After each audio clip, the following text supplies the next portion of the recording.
Hello guys, this is Alan Paul, UR16C006, and today we are going to do our 8th experiment in the System Software and Compiler Lab, which is to simulate the concept of an absolute loader.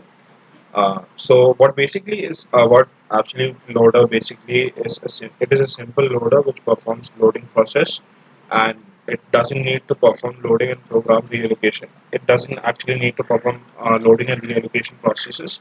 It just needs absolute loader is a simple loader which performs the loading process. So it just performs the loading process. It doesn't need to perform any unnecessary loading and relocation processes. So once the program is being done, so this is the program for the absolute loader.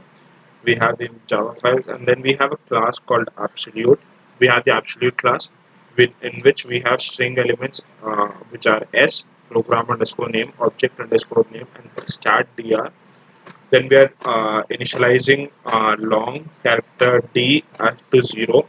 We have int elements I, j, and stadd are 1. Then we have the display function.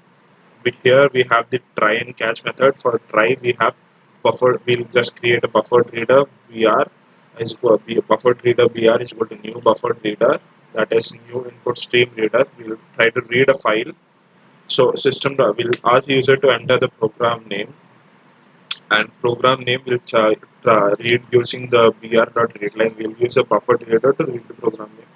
So we'll check where the program is. So file f is equal to new file zp8.text. So this is the file, and then we have the random access file fr is equal to new random access file. We'll then scan the entire file length using long size equal to fr.length, and then we'll scan the entire file, and then object program name from file. We'll just print object program name from file plus the object name. Then we'll initialize d as fr.getFile pointer. We'll just use frd. We'll initialize d as a file pointer, and then we'll ask user to also enter the correct object program.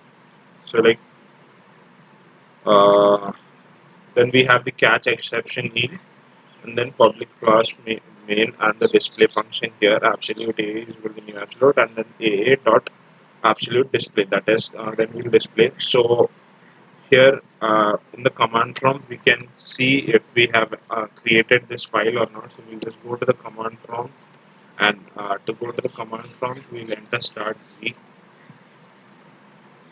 start z colon. Here we can see if we have a program called sample. So here inside compiler there should be a program.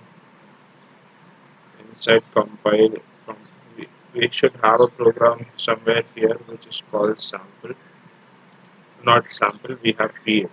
So we have p8 as this is the entry that we are asking. This is the input of the program, that is h for a sample 001 000 We're giving the address and the next addresses to the loader to load the files. So after we see this, we can just go and run the program, so we can check if the program is running or not. So it is asking to enter the program name. So the program name what we have is sample. We can see that it is loading, and then the program is executed successfully. Thus the program to simulate the concept of absolute loader is completed successfully.